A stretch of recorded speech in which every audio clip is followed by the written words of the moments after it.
Same question. Okay, Miss Rachel. Alam mo na yung tanong? Dapat manalo kasi nag-enjoy lang ako saka showdown na lang. Okay. Medyo gusto pa ng isang challenge, no? Showdown naman daw. And Miss Gina Cabigo.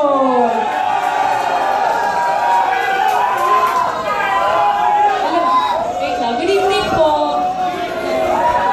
Ako ang dapat manalo kasi ako may pinakamagandang smile. Thank you! Hi, girl.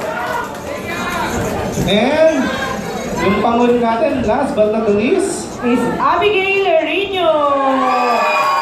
Hi, Miss Abigail. Same question na. Sagot po.